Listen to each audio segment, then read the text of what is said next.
नमस्कार मित्रांनो, मी प्रवीण हिवरे आपल्या मराठी यूट्यूब चॅनल सरकारी योजना 98 यावर आपले सहर्ष स्वागत करतो। मित्रांनो, आज एक नवीन टॉपिक घेऊन आलेला आहे।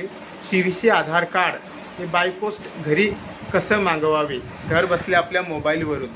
मित्रांनो, PVC आधार कार्ड आणि रेग्युलर आधार कार्ड यामध्ये फरक आहे। मित्रांनो, PVC आधार कार्ड हे टिकाऊ आहे, म्हणजे फाटत नाही आणि त्याला खराब होण्याचा देखील धाक नाही।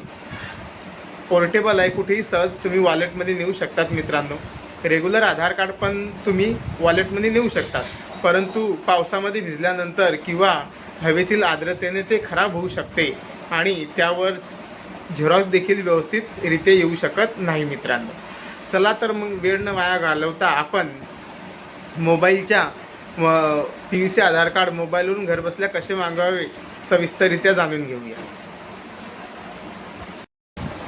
मित्रांनो, चॅनलवर नवीन असाल तर चॅनलला लाईक, शेअर आणि सबस्क्राईब करायला विसरू नका, कारण अशाच प्रकारचे व्हिडिओ मी नवीन घेऊन येईल आणि त्याचं नोटिफिकेशन तुम्हाला सर्वात आधी मिळत राहील।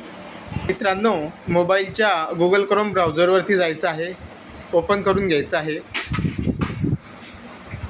इथे ब्राउझरमध्ये माय आधार असं टाईप करायचं आहे आणि सर्च करायचं आहे। त्यानंतर जी पहिली वेबसाईट येईल मित्रांनो, तिला सर्च करायची आहे। तुमच्यासमोर अशा प्रकारचा इंटरफेस ओपन होईल। इथे लॉगिंगवरती क्लिक करायचं आहे। त्यानंतर इथे आपला आधार नंबर टाकायचा आहे। मित्रांनो,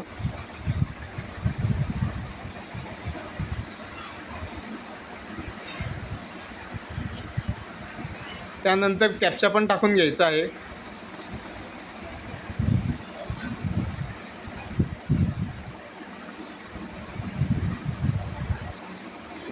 आणि सर्च करायचं आहे। मित्रांनो,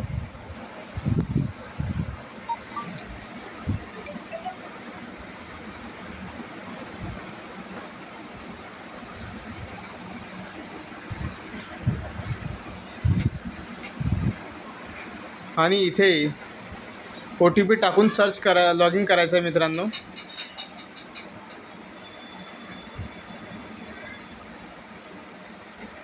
असल्या प्रकारचा इंटरफेस ओपन होईल। मित्रांनो, यामध्ये आपल्याला ऑर्डर आधार PVC कार्ड हे घ्यायचं आहे। यामध्ये बघा, आपल्याला आपली आधार कार्डवरील सगळी माहिती आपल्याला इथे दिसत असेल। बघा, इथे नाव दिसेल, फोटो असेल, आपला जन्मतारीख असेल आणि आपला ॲड्रेस पण दिसेल। मित्रांनो, ते आपलंच आहे का हे कन्फर्म करून नेक्स्ट बटनावर क्लिक करायचं आहे। त्यानंतर बघा, इथे एक डिक्लेरेशन आलं असेल, आय हिअर कन्फर्म दॅट, त्याच्या चेकबॉक्सवरती क्लिक करायचं आहे आणि परत नेक्स्ट म्हणायचं आहे। मित्रांनो, त्यानंतर बघा, इथे आपल्या बँकेचा तपशील आलेला आहे। इथे आपल्याला 50 रुपयाचं चलन करायचं आहे। मित्रांनो, इथे त्या सुविधेसाठी आधारच्या वेबसाईटने इथे त्या सुविधेसाठी मित्रांनो 50 रुपयाचा चार्ज आकारलेला आहे। यापैकी तुम्ही UPI घेऊ शकता, नेट बँकिंग आहे, डेबिट कार्ड आहे, वॉलेट आहे, काही पण घेऊ शकता। मित्रांनो, आता समजा तुम्ही कार्ड्स घेतलं तर बघा, अशा प्रकारे डेबिट कार्ड नंबर टाकावा लागेल, त्यावरची एक्सपायरी डेट टाकावी लागेल, CVV हा नंबर डेबिट कार्डच्या बॅक साईडला असतो, तो टाकावा लागेल आणि आधार कार्ड धारकाचे नाव इथे टाकावं लागेल। त्यानंतर प्रोसीड बटनावर क्लिक करायचं आहे। मित्रांनो, त्यानंतर पेमेंट झाल्यानंतर तुम्हाला सक्सेसफुलचा मेसेज येईल। सक्सेसफुलचा मेसेज आल्यानंतर मित्रांनो, तुमचं PVC Aadhaar card by post तुमच्या घरी येईल। मित्रांनो, धन्यवाद मित्रांनो।